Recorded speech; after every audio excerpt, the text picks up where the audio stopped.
Roberto. Rapaz, hoje, meus amigos, eu poderia me arvorar a dizer que a gente tem hoje aqui, seguramente conosco, como nosso convidado, uma parte significativa da história da Bahia dos últimos 60 anos. Parte ativa, que influencia, que decide, que direciona, que atua. É uma pessoa que seguramente influenciou na história da Bahia. É um homem multidisciplinar, multiempresarial. É um homem que, entre os empresários, dizem, não, você é muito político. No meio dos políticos, os políticos dizem, não, você é muito empresário.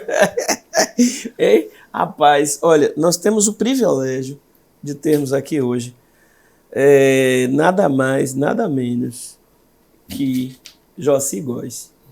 Que satisfação, Joci. O prazer é meu, meus amigos Marcelo, meus amigos Roberto. Uma alegria falar para vocês, até pelas vinculações antigas também que eu tenho com esta casa, onde vocês são figuras de excepcional relevo. E importante, Marcelo, durante a nossa entrevista a gente vai saber algumas histórias de Ipirá. Sim. Ele como advogado, empresário. Depois a gente vai ver o Joci político. E depois agora já é uma vida mais grande intelectual do Brasil, requisitado para todas as palestras. E um conselheiro emérito, né? Sim. Na casa dele passam autoridades municipais, estaduais e federais. Para beber dessa sabedoria. Com o vinhozinho, sempre com o vinhozinho, tem uma história engraçada que eu vou contar também. Aliás, nós temos muitas histórias engraçadas que vai abrilhantar, que vai ser assim, extraordinário assistir esse programa. Eu tenho certeza disso. Mas, amigo, vamos começar aí. Nasceu aonde? Bom, eu nasci no município de Ipirá, a 200 quilômetros de Salvador, no dia 25 de agosto de 1938. Né? Então, sua família Fazenda São Bento. É de Ipirá? Não, minha mãe é de Nova Açores, meu pai de Olindina. Sim. E meus 3 irmãos mais velhos nasceram em Olindina. Terra de Aderbal Caldas. Aderbal Fulco Caldas. E meu pai, eu até brincando com ele, meu pai foi contemporâneo da mãe dele, Dona Maria. E meu pai tinha muita simpatia, eu até disse a ele o seguinte, que quem sabe se ele não poderia ter sido meu irmão. Aí, Aderbal. É mesmo oportunidade.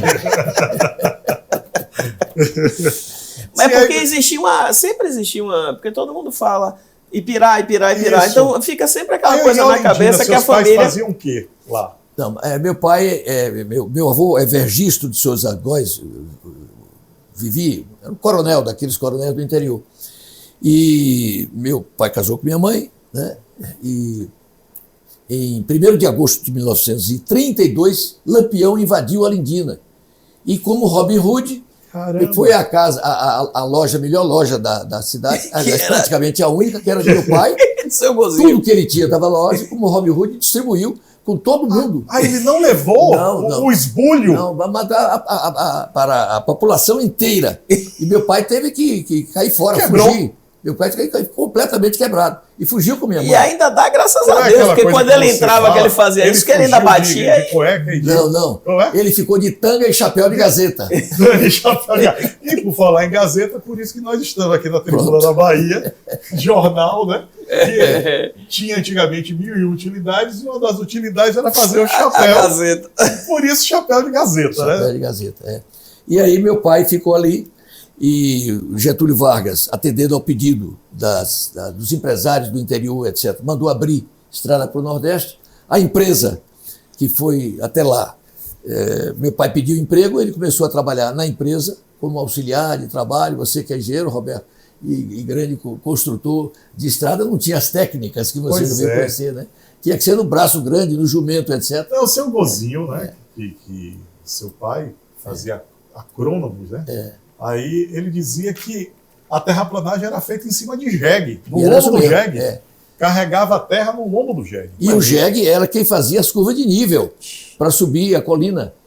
Hoje você tecnicamente faz, mas o cara botava o jegue para poder saber qual era o traçado de menor resistência. A topografia, antigamente, O antes de ter os equipamentos, ele ia fazer no lugar que fosse o melhor. Hoje é o GPS. E foi com o seu vozinho que eu aprendi. Olhe por onde o jegue anda, que ali está o local de menor esforço para o jegue e para os carros. Claro. E aí, finalmente, meu pai seguiu o construtor e foi construindo, até que o construtor pegou o trecho Feira de Santana e Ipirá. E meu pai, nesse trabalho, acampou num ponto chamado Fazenda São Bento. Em 1935, ele fez o acerto de contas, comprou essa propriedade onde ele acampou e eu vim a nascer. E eu e Jurival viemos a nascer aí. E os outros dois irmãos caçulas, são gêmeos, Joildo e Joilda, já nasceram em Salvador. Né? Portanto, então, por isso que há essa relação, pensando que toda a família é de Ipirá, mas seus três... Em Olindina nasceram... Os três mais velhos, né? Joilson, Jacira e Jefferson. Né? Eu e Jurival nascemos no São Bento, Joildo e Joilda nasceram já em Salvador. E você estudou em Ipirá ou você veio logo para Como é que foi essa vida em Ipirá? Na roça ali, né? Escola rural. Meu pai dava o prédio e o Estado dava a professora. Né? E eu e Jurival estudamos aí. Né? Eu acredito que a boa saúde que eu desfruto hoje é porque uma parte eu andava 2 quilômetros dos 5 aos 8 anos, 2 quilômetros para ir, 2 para voltar, né? Sozinhos, eu e Jurival. E depois ficou mais longe. Aí eram 3,8 quilômetros para ir, 3,8 para voltar. Quer dizer que nessa época, por conta de Lampião, seu Gozinho entra na área de construção. Então, nessa época, seu Gozinho já era um homem próspero, porque ele já era um homem próspero na loja, ele tinha a melhor loja de Olindina. Não, ele perdeu tudo e aí foi ser empregado na empresa de construção. Sim. Como auxiliar de campo, fazendo tarefas aqui, lá, mas muito inteligente e muito ativo, responsável. Ele, inclusive, teve uma crise no período anterior, em que ele perdeu 3 irmãs em um mês de febre tifoide. E ele próprio contraiu a febre também. E ele teve que ficar fora da casa. E a família mandou fazer, naquela época, um coxo, que era onde ele tinha que ficar fora, porque o contágio era muito perigoso. Sim. E para tomar banho de imersão de água com temperatura mais baixa, etc., e ele escapou. E aí ele teve o consolo de conhecer um médico, né? Guerra, que era irmão do Leitão Guerra, tio do Pedro Guerra, hoje desembargador, né? Que era um homem de muita fé e etc., e que foi uma pessoa muito importante na vida. Então ele virou uma pessoa extremamente religiosa, crente, como dizemos. Minha mãe era católica e ele crente.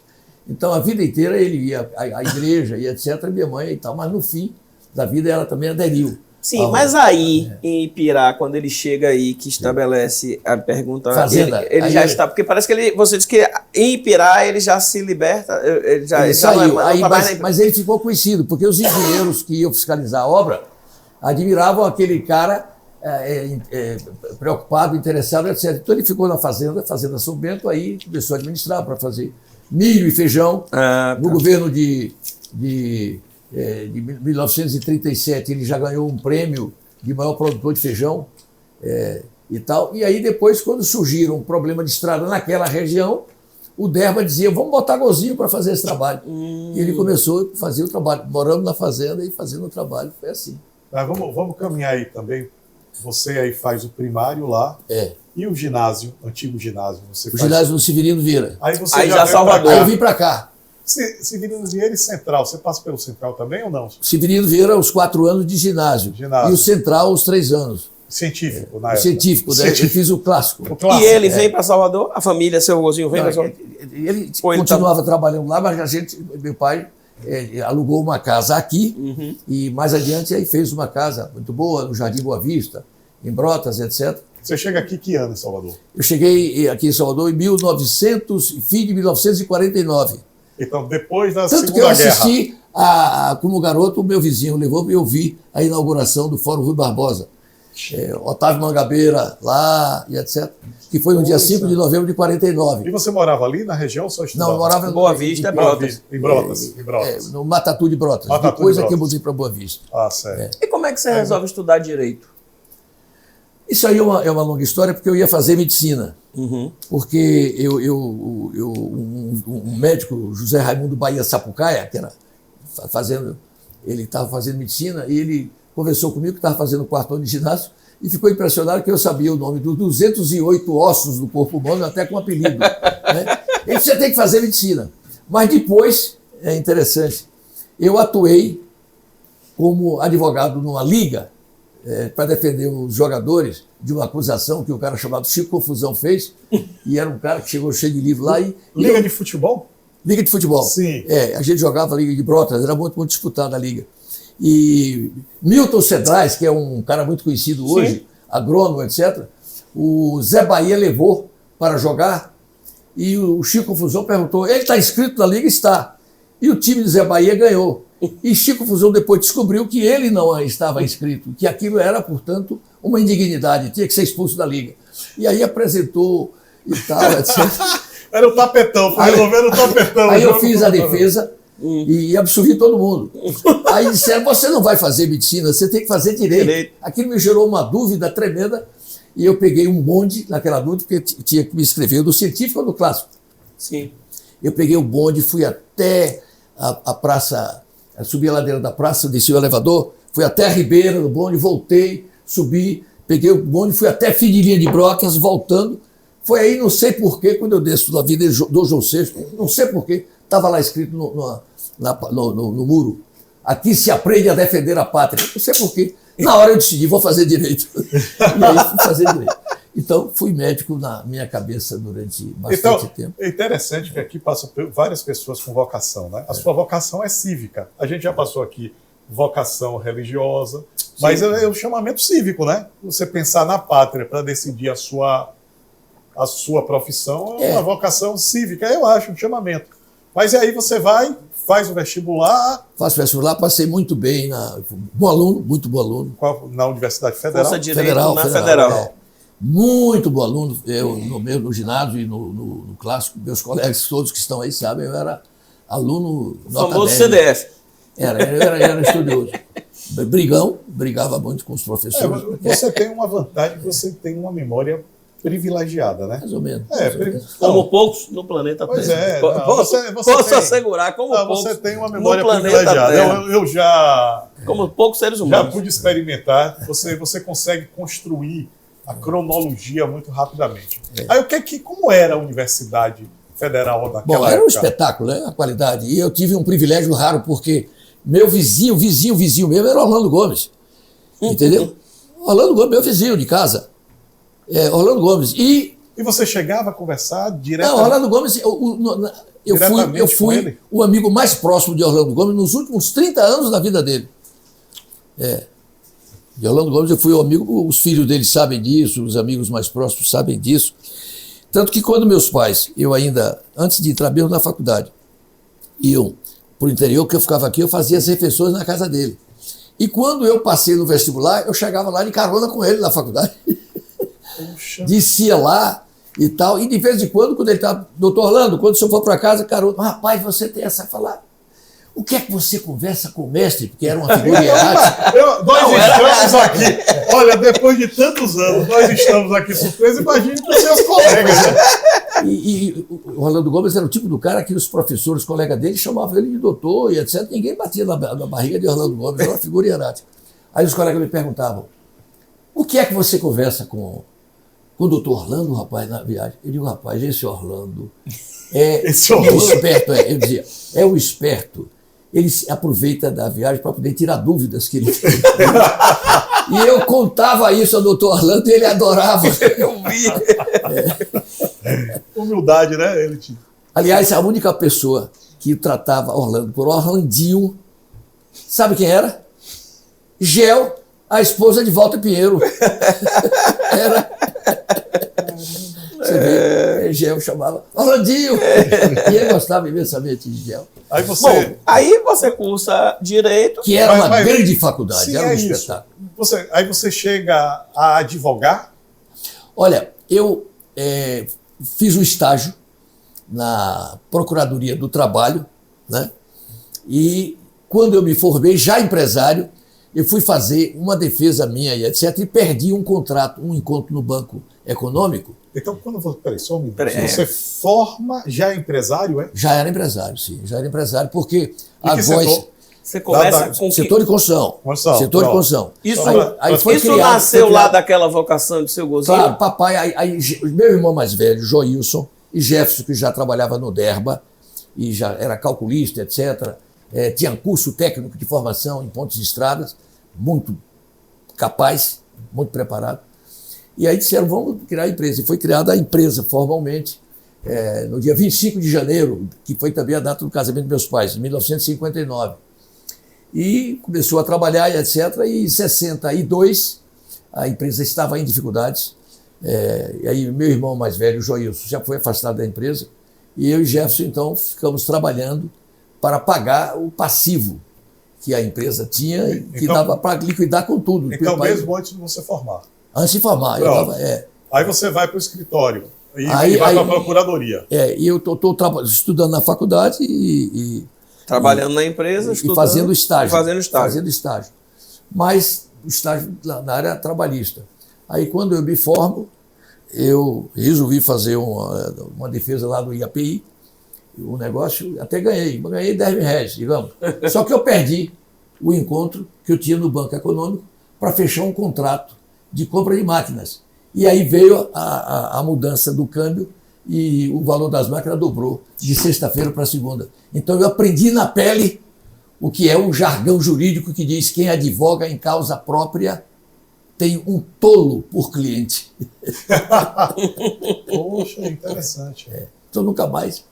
Perfeito. Larguei a advocacia. Eu quero fazer uma pergunta um pouquinho aberta. O que tem a ver o Banco Nacional de Habitação com a Góes Coabita? A Góes era a empresa. Aí, quando surgiu... Bom, aí ele mergulha na empresa. Aí você resolve... Não, em 62 eu já esse estava... Esse episódio lhe joga de cabeça dentro da Góes. Eu já estava dentro da Góes nessa altura. Nessa altura eu já estava. Desde 62... Exclusivamente dentro da Góes. Dentro da Góes, e aí eu me formei, já era o titular da empresa ali, meu irmão Jefferson cuidando das obras do interior, eu cuidando da administração aqui na cidade, né? E aí, quando veio o Banco Nacional de Habitação, meu irmão, Julival... O que veio? Vocês adquiriram? Não, foi o seguinte. Quando o Banco Nacional de Administração chegou, sim, meu irmão Julival, Vavá Lomanto, que era irmão de Lomanto Júnior, e Adalto Carneiro de Lima, criaram uma empresa chamada Coabita. Certo. E eles tocaram lá, etc. Depois a empresa começou a ratear, e eles me chamaram para ir administrar a empresa. Nessa altura, 67, eu já era um cara bastante experiente, né? Certo. Já tinha feito muita coisa. Então, eu fui e comprei as ações deles, da empresa. E fiquei com a Coabita, que fazia construções civis, e a construtora Góes fazia terraplanagem e pavimentação. Adiante, fizemos a fusão. E aí fundimos a Coabita com a Góes, virou a Góes Coabita. Entendi agora. Entendi. Sim, aí pronto, você começa a sua vida empresarial. Vamos falar um pouco desse momento. 1967, 68, a Góes Coabita montada. Qual era a sua visão de empresário? O que é que você enxergava que seria Naquele o futuro? tempo não havia corrupção. No Derba, por exemplo, um sujeito foi dar, se você desse um presente de Natal por um valor exorbitante, você corria o risco do cara devolver. Houve isso. Então, era uma coisa na base do mérito ali, na base do preço, etc. E aí nós fomos trabalhando, né? E etc. Aí vocês fizeram estradas. Quais são as estradas assim que você lembra? Daqui na Bahia, estradas estaduais aqui na Bahia, em vários trechos, de várias direções, como de Rui Barbosa a Macajuba, como de Ilhéus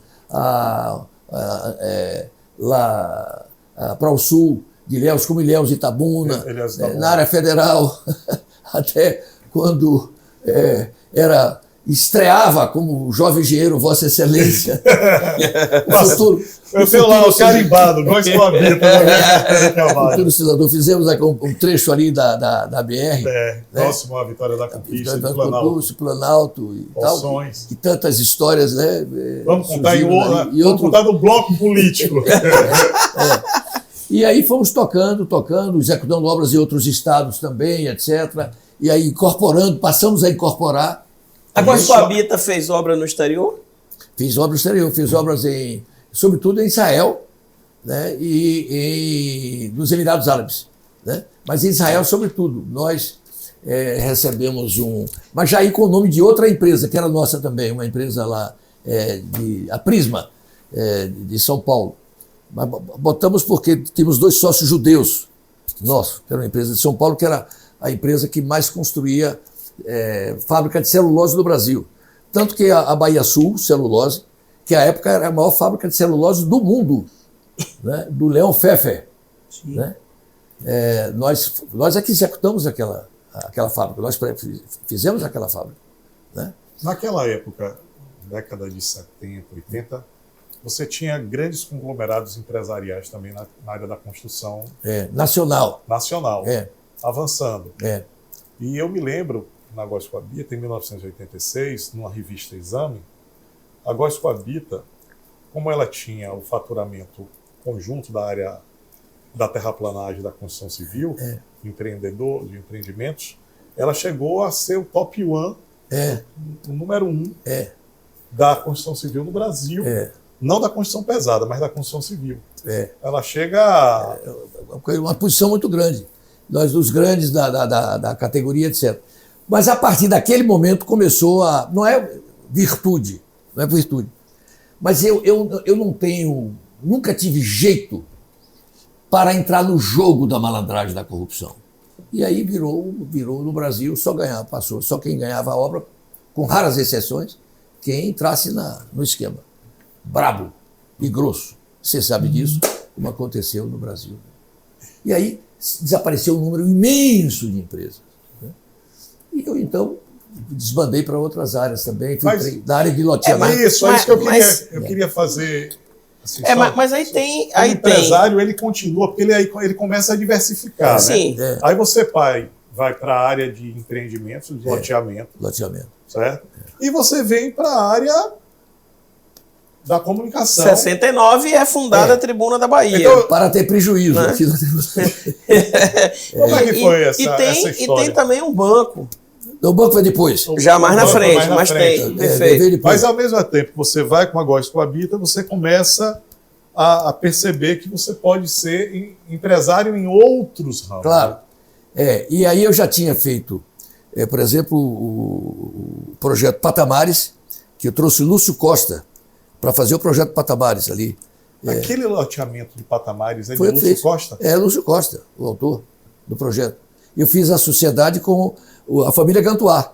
A família Gantuá tinha a área, uma área de 4 milhões de metros quadrados, e nós entramos com a engenharia, era meio a meio. Né? E tocamos aquilo, eu trouxe o Lúcio Costa para fazer o projeto ali.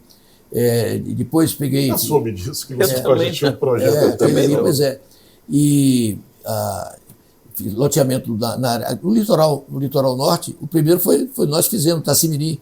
O primeiro hotel daqui até Aracaju, no litoral norte, foi o Hotel Praia Itacimirim, que era um hotelzinho de 10 apartamentos e iluminação a gás. Né? E aí aconteceu uma coisa muito interessante, porque começaram a instalar o polos de petroquímica. Aí José de Freitas Mascarenhas, meu amigo e tal, secretário... Que foi presidente da Federação da Indústria do Estado da Bahia. Isso, e que fez o Cimatec, uma figura que a Bahia deve muitíssimo a esse cara. Sim. Com quem eu viajei para os Estados Unidos como estudante, estivemos juntos com o presidente dos Estados Unidos, o presidente Kennedy, com os irmãos Kennedy, Bob e Ted Kennedy, com Henry Kissinger 2 vezes, com David Rockefeller, que era o presidente do Chase Manhattan Bank de Nova York, José de Freitas Mascarenhas. Muito meu amigo. E aí o governo do estado estava expropriando as áreas para botar o polo petroquímico. E eu tinha uma fazenda bem na área do polo. Eu digo, Zé, o estado está pagando um preço muito pequeno e tal, e eu vou brigar. Mas, rapaz, não faça isso não, vai criar um precedente e tal. Faça aí uma avaliação. Eu fiz a avaliação e dei o preço. Ele disse, rapaz, nem que a cerca fosse de ouro, eu podia pagar. Me dê outra coisa, etc. Eu aí Iberê disse assim, eu posso botar a sua palavra que em dezembro, lá em Itacimirim, tem luz elétrica, aí você pode me pagar qualquer valor lá. Porque eu precisava comprar uma área e não tinha o dinheiro para comprar a área. E ele disse sim. Aí eu comprei a área fiado, né, na mão de João Falcão, né, a primeira área. E aí comprei e bolei o hotelzinho para fazer ali, etc e tal. Rápido, 60 dias fiz o hotel, a estrada era por Camaçari e etc. E aí botei nos jornais, tal. Luz elétrica, Secretaria de Minas e Energia, luz elétrica, tal. Vendi tudo. E antes do vencimento já tinha feito dinheiro, paguei e comprei a outra área vizinha, 8 quilômetros, onde tem Guarajuba. Que é Guarajuba. Onde também foi feito o primeiro hotel. Essa é a história do surgimento daquele ambiente turístico hoje, né? Claro. O litoral norte nasce aí. Essa vertente. Começou aí. Quer dizer, inclusive. A âncora foi toda essa daí. Foi toda essa. Tem muita matéria sobre Itacimirim e Guarajuba. Inclusive, vocês fazem um hotel em Guarajuba também. Aí já fizemos o hotel Guarajuba e eu levava os pessoal do Derba, todo mundo, pegava lá e digo, tem que abrir a estrada por aqui. Então os caras conheciam aquilo ali e aí fizeram a pavimentação da estrada, né? Retardou um pouco porque um determinado secretário... É os primórdios da linha verde. Mas terminou fazendo a estrada, etc. E aí é essa realidade que está aí. E nessa altura também eu já estava em Brasília, eu construí muito em Brasília, nós chegamos a ser líderes no processo de construção de apartamentos em Brasília. Né? Um grande amigo nosso, Mário Nelson, foi para lá. Né? Mário Nelson foi para lá. Inclusive, aí eu comprei... Mário Nelson e Amir. Né? Era Amir? Amir.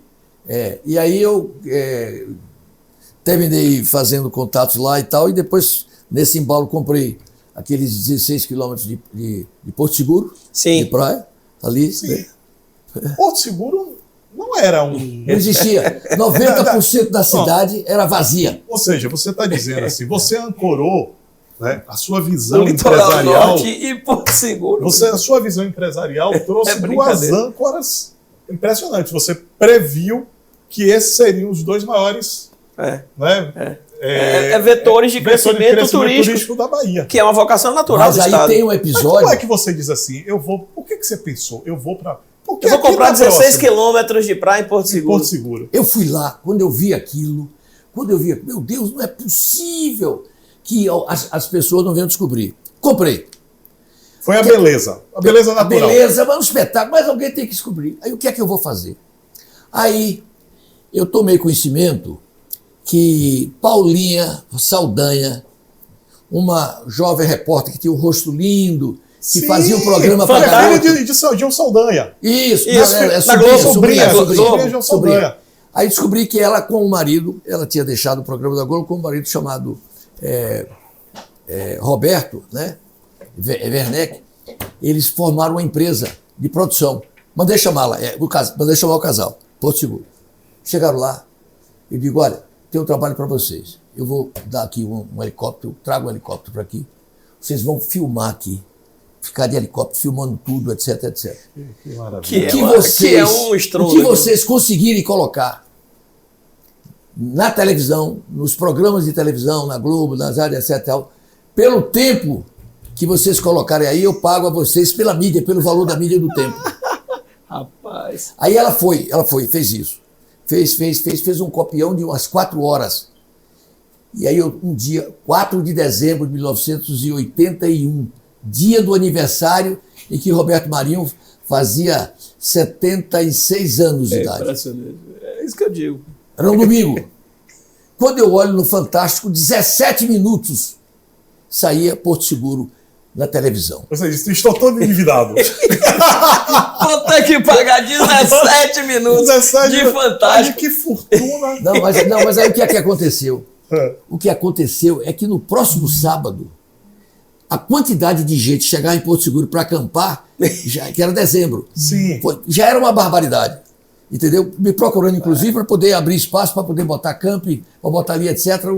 E aí, todo fim de semana, foi chegando dezembro, janeiro, aí casa, tudo foi alugado, etc. E aí começou aí. Não, e é interessante também, né, nessa história que você funda uma ideia, né, de ser destino turístico, a palavra destino turístico, então, Litoral Norte, Porto Seguro. E aí você também funda uma coisa, um influencer, né, que hoje está em moda de pegar alguém, certo, que tenha abertura, que tenha mídia e relacionamento próprio, e você traz Paula Saldanha, que as pessoas sabem que é Paula Saldanha porque ela tinha uma todo o trânsito, né? Muito grande. Ela teve um programa durante muito tempo, fazia programa para criança, né? Ele tinha um cabelo longo, a moça bonita, né? Então aquilo foi realmente um estouro, aquele negócio, né? E aí qual é o primeiro empreendimento que você faz em Porto Seguro? A primeira coisa que eu fiz foi um hotel, que eu sempre faço isso. Botei o hotel Taba dos Pataxó. Não é Taba dos Pataxós, não. Como você falou, né? O correto é Taba dos Pataxó. Da linguagem indígena não tem o plural feito aqui, como a gente faz no português. Mas eu botei, por via das duas, Taba dos Pataxós, porque pode ficar explicando e tal. Vai dar mais trabalho. E ali, do lado do hotel... Quantos hotéis tinha em Porto Seguro? Naquela época tinha, quando eu cheguei lá só tinha pousada só na cidade, só tinha pousada na cidade. Pousadias pequenas na cidade. Aí depois veio o grande hotel quem vai em Porto Seguro? João Hansen. Não, João Hansen não. O João da Sunga. João da Sunga, que foi prefeito. Chegou a ser prefeito. Prefeito. Isso. O João da Sunga, o Porto Seguro deve muito a ele, né? Porque fez um hotel espetacular. Ali a 3 quilômetros, 4 quilômetros de Porto Seguro, fez um grande hotel ali, foi muito bom. Que ele fez depois, eu adorei aquilo ali, o festival era muito importante, né? Para mim, para nós, etc. Aí eu fiz o hotel e fiz uma outra coisa. Fiz o loteamento do lado, aí peguei 10 arquitetos importantes do Brasil e pedi a cada um deles para, num lote ali, ele fazer uma cabana de 120 metros quadrados, a cabana ideal para ele morar. O projeto da cabana que ele gostaria de morar. Aí eu peguei e construí as 10 cabaninhas. Quer dizer, eram casinhas boas, arrumadinhas, 120, investimento barato. Uhum. Mas uma separada de 5 lotes, um aqui, outro nos 5 lotes ali, 5 lotes ali e tal, para deixar os intervalos, né? E aí executei aquilo, e quando o cara chegava no hotel que eu fiz, estava dos Pataxós, aquela casinha ali e tal, não, vamos alugar também, aquilo é alugar. O cara alugava e essa casinha aqui, não podemos vender. Aí... A estratégia empresarial de montar o projeto, isso é interessante, né? Para criar o mercado. Para criar o mercado. Para criar o mercado. Fantástico. Ele vai, ancora, e hoje muita gente faz isso. Os loteamentos têm arquitetos que quando são vocês âncoras, né? acharem que é o momento próprio, nesse instante, vocês vão anunciar pela primeira vez nesse programa, sob o comando do arquiteto Fernando Peixoto, nós vamos dar início a uma cidade para 140 mil habitantes, a primeira cidade brasileira feita por particulares, num terreno de 6 milhões de metros quadrados, onde nós tínhamos a Cerâmica Poti, que fica entre Simões Filho e a cidade de Camaçari. É um espetáculo o projeto, já está pronto e vamos lançar, é uma ideia inovadora, sobretudo no programa Minha Casa Minha Vida, mas de uma qualidade que vocês nunca viram igual. Então é para a classe... Brincadeira. Olha, vai dar toda a classe, porque a Aleixo Belov me disse que quer ir para lá. Porque é de uma qualidade que você não imagina. Interessante isso. Mas então é perto da Baía do Santos. As características são assim. Primeiro, visualmente, aquele jeitão do Fernando Peixoto, aquele colorido espetacular. Arquitetura, né? Linda arquitetura. Prédios de no mínimo 15 andares, tem casas individuais, mas prédios ali, etc. Segundo, todo prédio tem creche no prédio. Todo prédio tem academia de ginástica.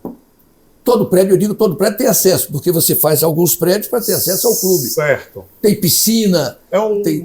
Como se fosse um loteamento com condomínios. Mas o prédio, tem tudo. É uma qualidade excepcional. Outra coisa, quando o cara deixa o prédio dele, ele sabe que é uma cidade inteligente, que todos os movimentos que ele fizer na cidade está sendo filmado. Toda a cidade vai ser filmada. você vai ter, por exemplo... Ou seja, segurança. Você vai entregar a segurança. Basicamente segurança, que é uma questão hoje... Nós agora estamos na fase de levar, porque é parceria público-privada. Porque o pobre, quer dizer, a pessoa de baixa renda não vai poder custear, por exemplo, colocar ali as escolas. Tem que ser escola pública. Então, o município coloca as escolas contemporaneamente. Para quando esse pessoal começar a morar, o filho está ali. Poder caminhar e ir para a escola. Né? O ginásio está ali perto. Vamos falar com o governo do estado através do coronel Paulo Coutinho, que é o comandante da Polícia Militar, para a área que está reservada lá para o complexo militar, complexo de apoio, de segurança. Né? As áreas para as clínicas médicas, né? Os restaurantes, vamos fazer um pouco como lá em Santa Felicidade, lá em Curitiba. Nós vamos ter assim um complexo de restaurantes, um ao lado do outro, entendeu? Não tem sentido um restaurante aqui, outro ali, outro ali. Na verdade, está fundando uma cidade mesmo. Uma cidade de 140 mil e aí é o seguinte, eu não executo um prédio. Empresas baianas que já estão contactadas, eu tenho empresas de fora que querem vir, mas eu só farei isso, acho que as baianas eu já conversei com várias e elas estão interessadas.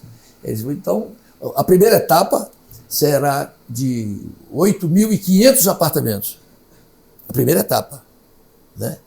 E isso vai ser tocado, lagos, lindos lagos, que você pega, aproveitando a baixada do terreno, porque os prédios, a topografia, você faz a compensação, tira a lei para poder botar aqui, etc. O rio Joanes, como limita, vai ser, a água cai no lago, e de dentro do lago ele sai e volta para o Joanes. Quer dizer, água renovada, lago Então água esse renovada. Sentimento empresarial não morre nunca em você, né? Ao contrário. E estou pensando numa cidade, outra em São Paulo também, mas isso é outra história. No final do ano passado, a gente teve já juntos lá. Conversando sobre isso. E fazendo aquele lançamento daquele loteamento, daquele condomínio lá em Porto Seguro. Claro, então esteve lá. É extraordinário. Ali no Mundaí, uma vista fantástica. Tivemos a oportunidade lá de desfrutar de alguns momentos lá, tomando um vinhozinho. Marcelo, você fantástico. Tem muitas histórias dessa de vinhozinho com ele, né? Mas o que eu quero... Eu vou contar. Eu vou contar uma. Eu só quero... eu acho que todo mundo viu aqui onde você ganhou dinheiro. Vamos para onde você disse que perdeu, que é a tribuna. Vamos falar um pouquinho do empresário na tribuna. Isso. Certo? O que era a tribuna para você? Como é que você chega aqui e qual o pensamento que você Eu só pensava na tribuna... Como empresário. Eu só pensava na tribuna como político do ponto de vista de querer usar o jornal como um instrumento em benefício da sociedade. Qual foi aquela frase que você viu no muro que ele fez ser advogado? Mas engraçado que foi aqui se aprende a defender a pátria. Não sei porquê, apenas aquilo ficou na cabeça, né? Pois é. Mico. Então, a tribuna, eu nunca me interessei pela alma do jornal, que a gente sabe, né, como está lá no New York Times, que eu tinha lido lá, a biografia de um grande jornal, está dito assim,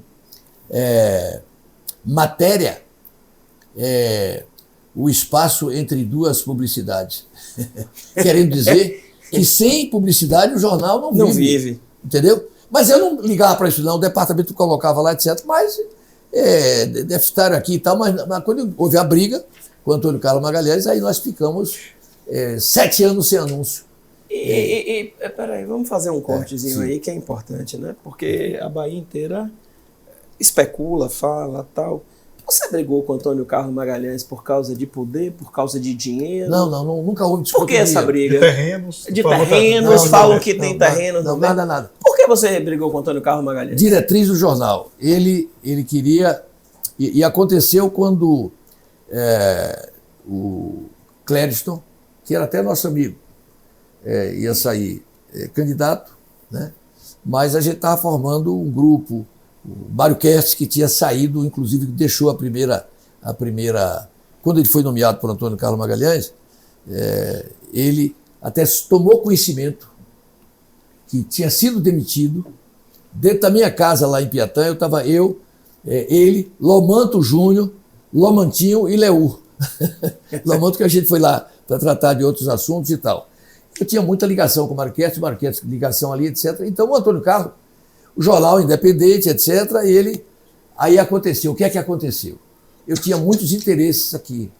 Aí o cara chegava lá, um funcionário meu chegava... Muitos interesses econômicos, você está falando? De atividade.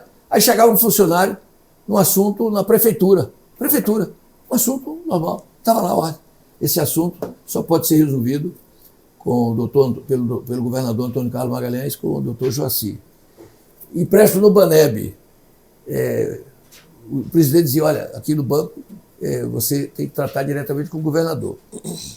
Luiz Eduardo Magalhães. Ou seja, ele controlava... Queria controlar. Não, mas se estava chegando até você, ele controlava todas essas instituições. Mas por quê? Todas, mas porque naquele momento já havia algum... Não. Não, porque você, para ele tomar essa precaução... Não, porque o jornal era independente. Entendi. Mas antes... Ainda não existia. Mas um pouco antes disso, Luiz Eduardo me chamou.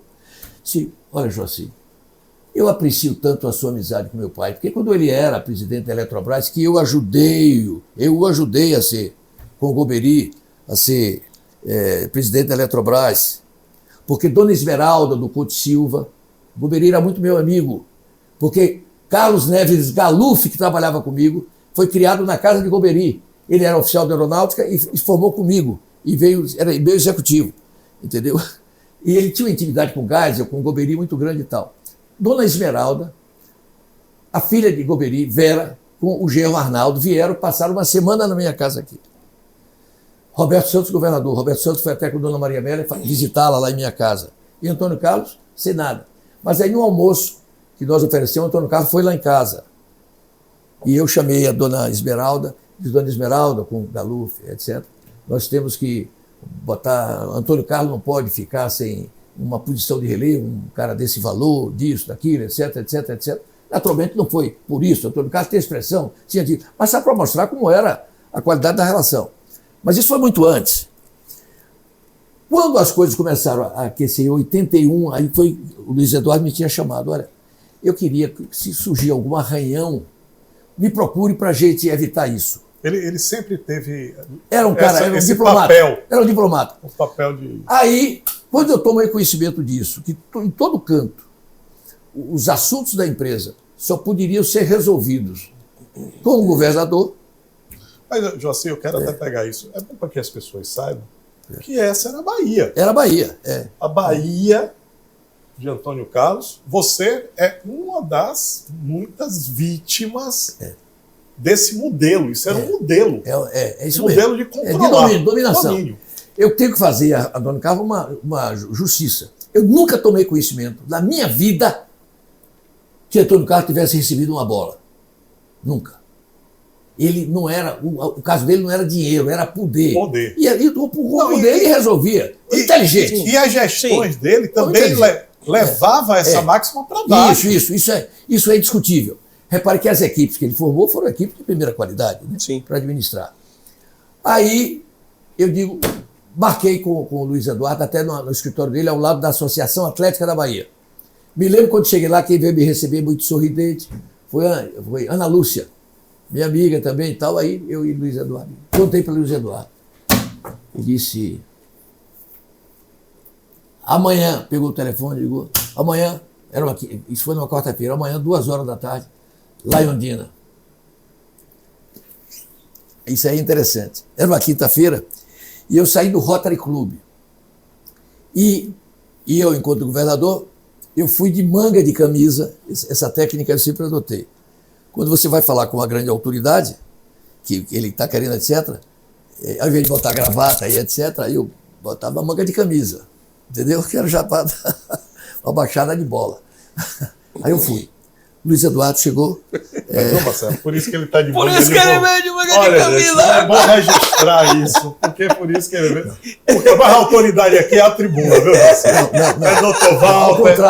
Ao contrário, não de manga de camisa, porque eu sabia que isso está aqui entre amigos fraternos. Mas é ótimo, isso é importante. Aí eu fui, cheguei lá em Ondina, fui num carrinho daquele de Minas Gerais, aquele italiano.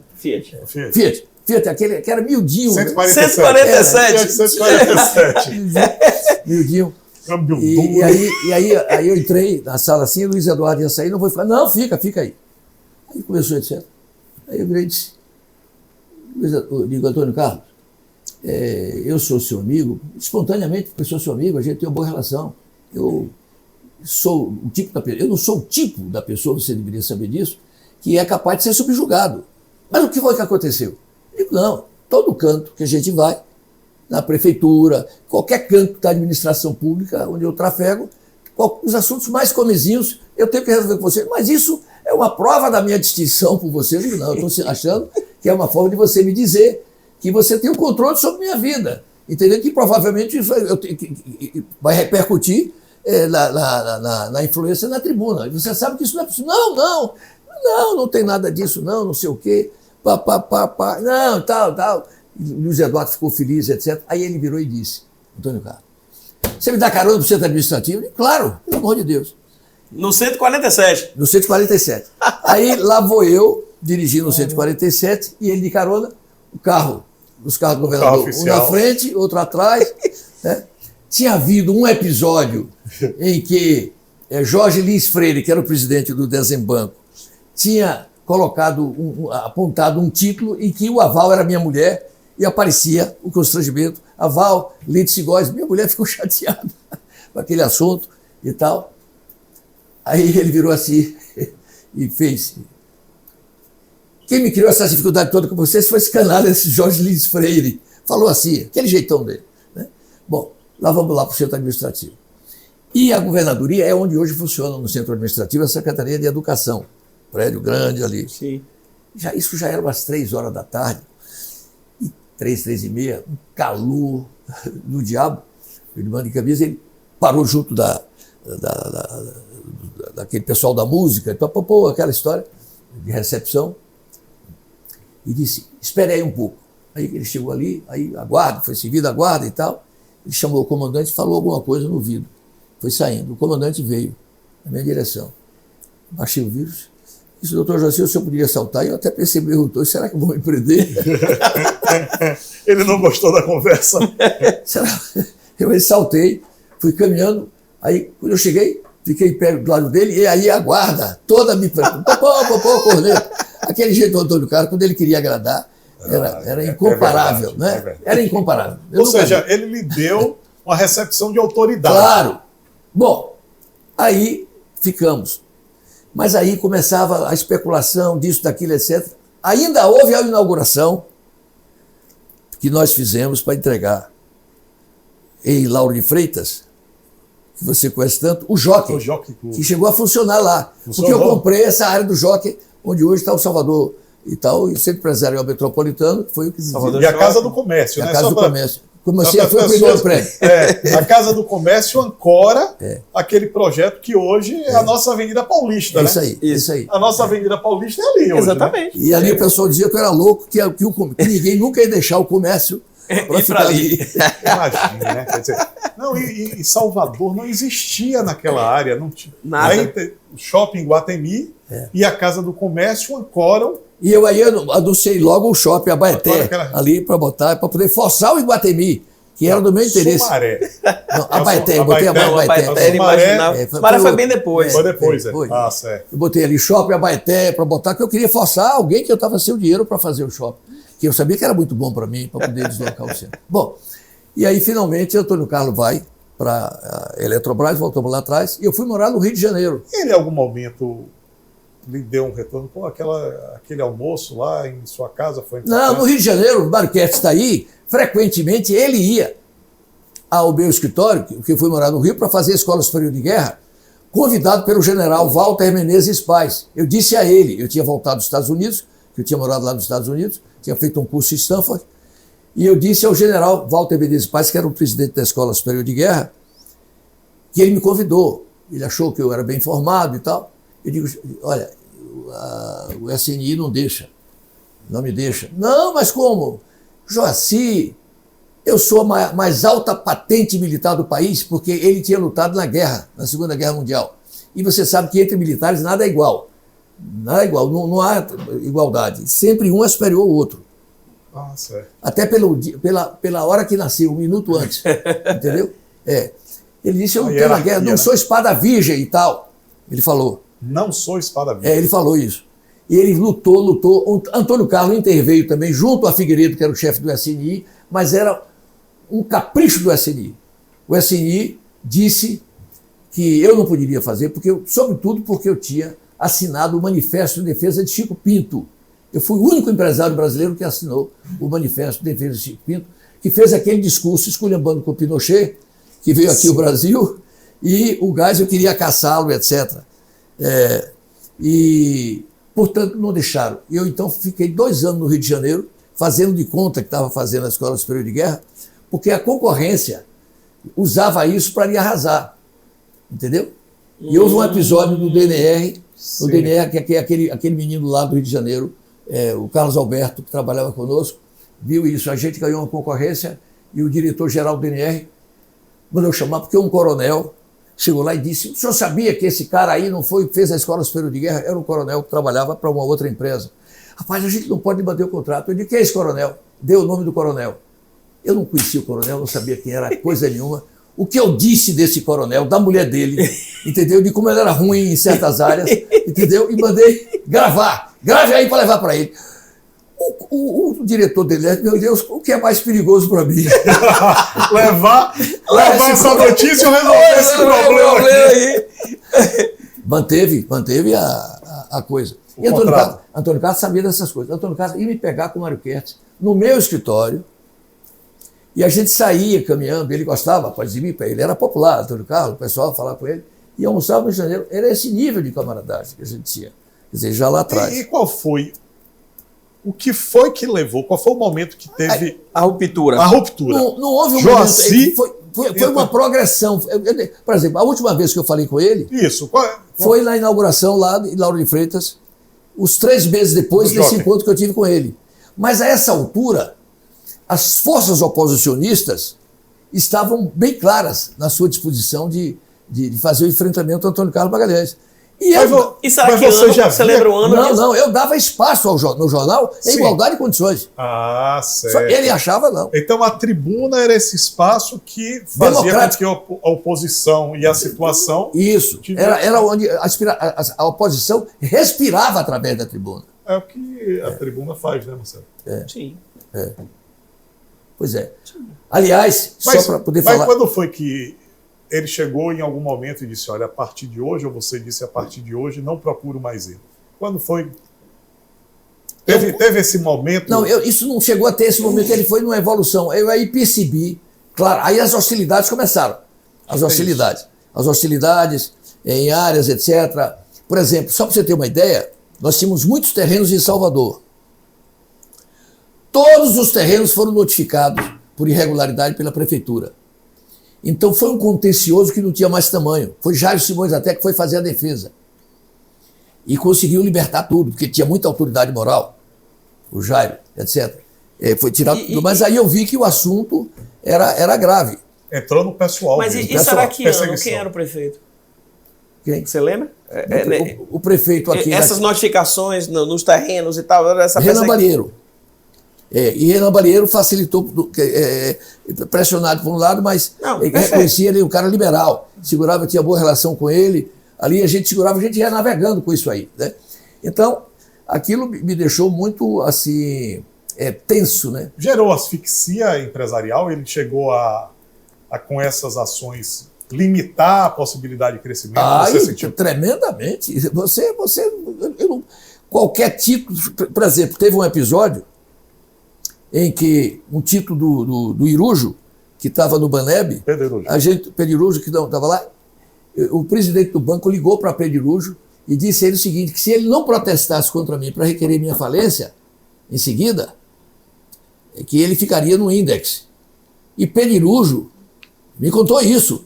E disse, Joaci, eu seria obrigado a fazer isso. E mandou protestar. E protestou. E em seguida entrou com pedido de falência. Aí eu tive que pagar, entendeu?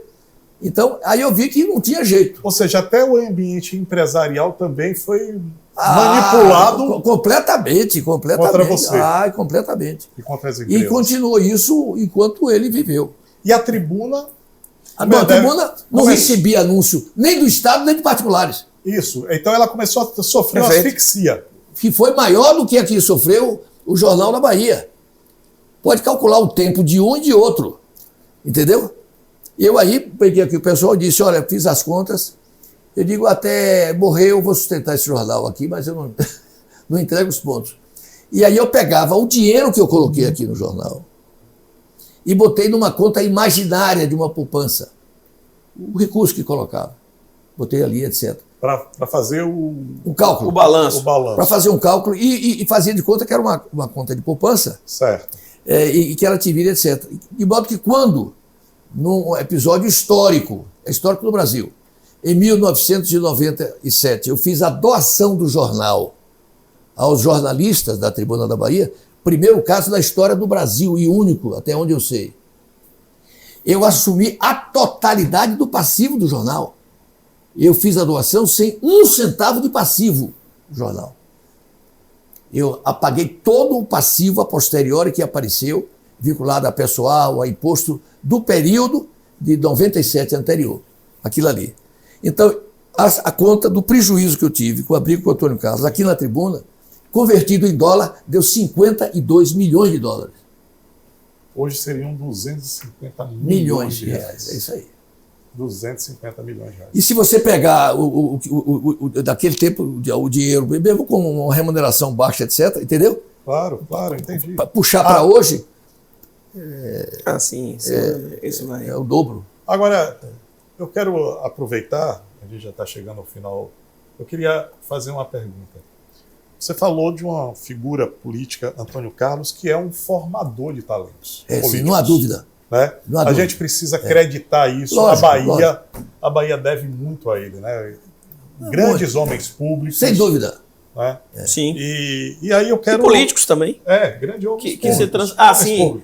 Porque muitos eram técnicos e se transformaram em. Não há dúvida. Né? Eu acho que a gente precisa acreditar isso, porque foi uma escola, o carlismo foi uma escola. Né? E eu quero aqui também fazer um crédito à sua trajetória empresarial.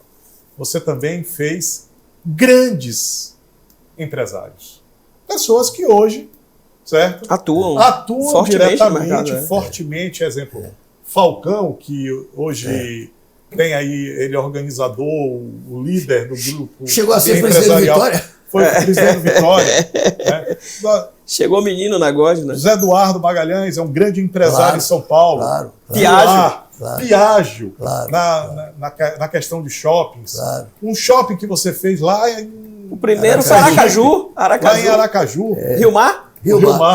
Que hoje que dá o nome, eu vendi para João Carlos Mendonça, que é o dono do Salvador Shopping, e que é o nome dos grandes shoppings que ele tem em Recife, que ele usou o nome. Acho que ele comprou mais até o nosso shopping por causa do nome, que é um nome bonito, retado, e de Fortaleza. Que, aliás, os shoppings dele, do João Carlos Mendonça, da Bahia, lá de Recife e Ceará, estão entre os melhores shoppings do mundo. Sim. Pois é. Esse Salvador Shopping é um shopping extraordinário, né?